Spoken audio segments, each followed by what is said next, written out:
Përshëndetje të nderuar zonja dhe zotërin, ja ku po takohemi sërish së bashku me mua Tirona Lilin në kanalin Monitor TV. Këtë video do ta nis me një thënie të bukur. Kur ta jep Zoti, të tjerët veç like munden me ta bë, edhe kështu e pati fatin gjesti. E mbani mend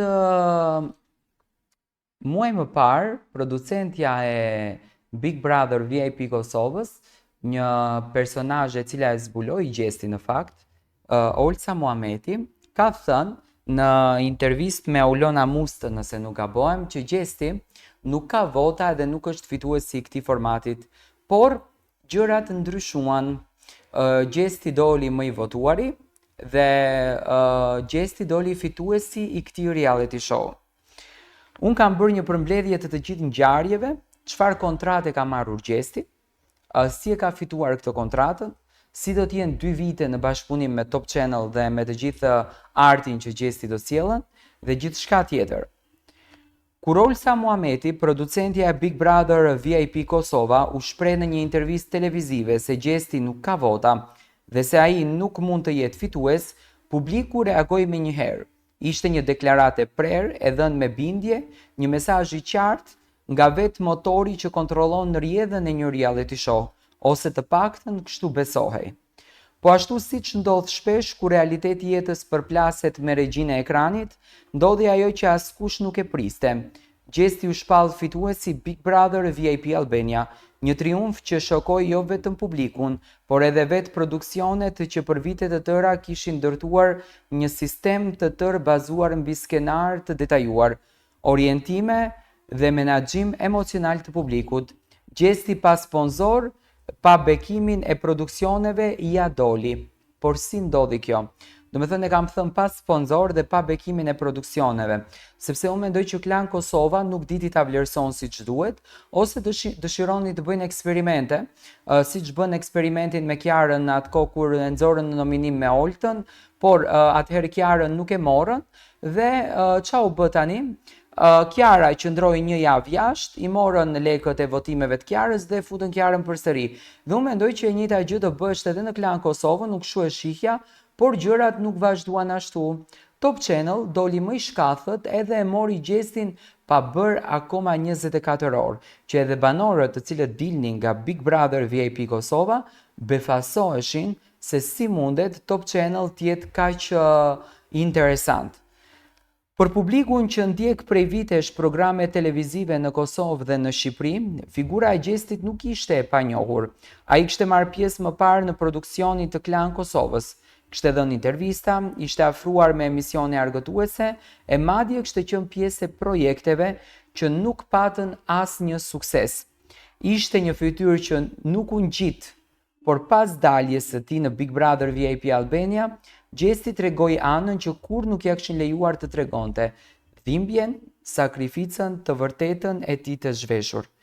Në shumë momente brenda shtëpisë ai deklaroi se ishte ndjer i përdorur nga Klan Kosova, se i kishin premtuar shumë, por nuk i kishin dhënë asnjë gjë, se ishte shtyrë drejt të paraqitjeve të kota televizive për të bërë audiencë të lehtë, por nuk kishte marrë asnjë mbështetje reale. Jam lodhur me këta njerëz që më përdorën si një lodër. Kur të dal, do t'u nxjerr të palarat, tha ai në një nga rrëfimet më të ndjera që preku thellë publikun. Do të thënë ju e dini shumë bukur që shpesh kur gjesti pozicionoheshte në dhomën e tij të gjumit, e thonte këtë gjën. Unë kur do dal do nxjerr të palarat, unë kur do dal do e bëj këtë, unë kur do dal do e bëj atë. Atëherë lindi pyetja, a ishte kjo një përpjekje për të heshtur një figurë që po bëhej gjithnjë e më e rrezikshme për sistemin mediatik të Kosovës, apo ishte thjesht pa aftësia e Klan Kosovës për të njohur dhe menaxhuar një potencial të vërtetë? Top Channel, tani dalim te Top Channel, do me thënë Klani nuk diti ta mban gjestin, e hoqën nga Big Brotheri. Top Channel me përvojë dhe me fuqinë e tij të strukturuar, me ndërtime narrativësh dhe krijime figurash publike, bëri atë që Klan Kosova nuk mundi ta bëj. E dëgjoi gjestit, jo vetëm që e futi në shtëpi si pjesë e Big Brother VIP, por me kalimin e javëve filloi t'i jepte hapësirë të vërtetës së tij. Pa shumë bujë, pa shumë problem, por me një dorë të heshtur që e shtiu drejt rrëfimeve njerëzore, drejt ndjeshmërisë, drejt asaj që në ekranet tona shpesh mungon realiteti. Dhe publiku reagoi. Në një garë ku për herë të parë ndodhin që shikuesit të mos i bindeshin më regjizorit, fituesi u përcaktua jo nga dëshira e produksionit, por nga zëri i njerëzve. Do me thënë, Top Channel në këtë rast doli më i shkatët, ju e dini shumë bukur, edhe banorët natën kur Gjesti ka dal nga shtëpia e Big Brother VIP Kosovës, ishin të befasuar me atë se çfarë po dëgjohej jashtë. Do të thënë ka qenë një lum komentesh, ka qenë një lum ngjarjesh, ka qenë diskutime pafund, si mundeni të nxirrni Gjestin, si mundeni të hiqni Gjestin nga shtëpia, një personazh që i ka dhënë hijeshi kësaj shtëpie. Do të thënë kishte filluar Gjesti të merr këtë dashurinë, këtë pozitivitetin, këtë energjinë e bukur nga vetë publiku, por nuk e kishte të njëjtën gjë për shembull si në Shqipëri.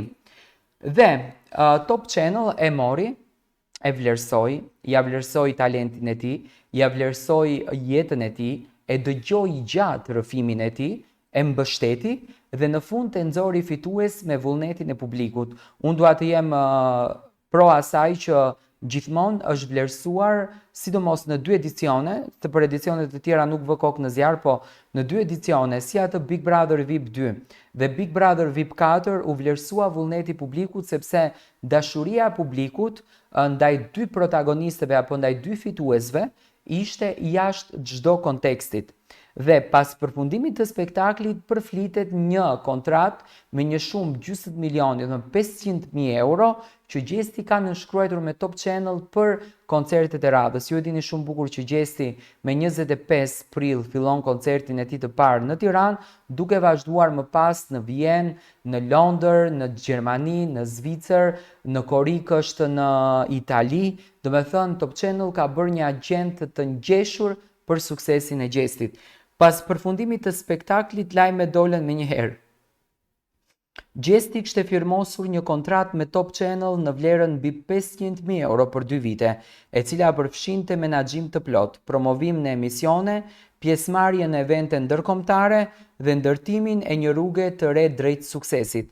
Ai që një vit më parë ishte thjesht një emër në sfond, sot është kthyer në një fenomen televiziv.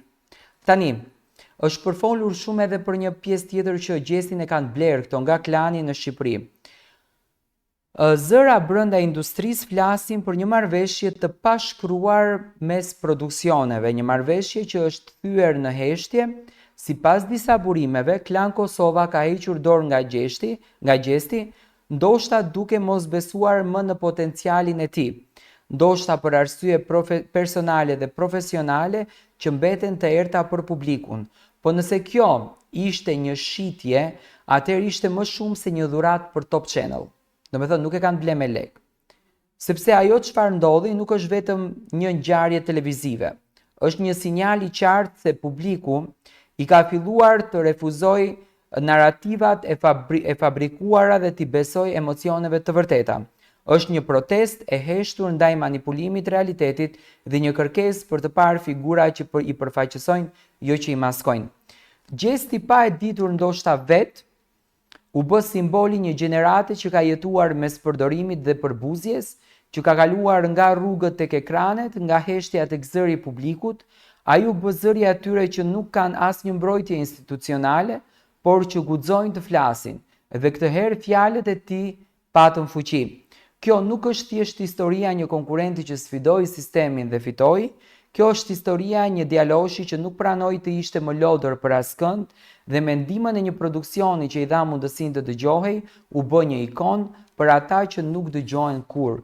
Do me thënë, që ta kuptojmë të gjithë këtë ngjarjen, ishte Olca Muhameti ajo që tha që Gjesti nuk është fitues, por rezultoi që të vlerësohet vullneti dhe respekti i publikut në këtë rast, dhe në anën tjetër, do me thënë Gjesti, po e zyrtarizojmë që ka nënshkruar një kontratë me shumën prej 500.000 eurove për 2 vite që do të ketë menaxhimin e Top Channel në të gjithë rrugtimin e jetës së tij, nga sfera televizive deri te këngët hitet më të bukura që Gjesti do t'i sjellë në skenë. Ne do vazhdojmë të takohemi sërish, ju qëndroni me kanalin Monitor TV dhe me subscribe ndaj kanalit Monitor TV.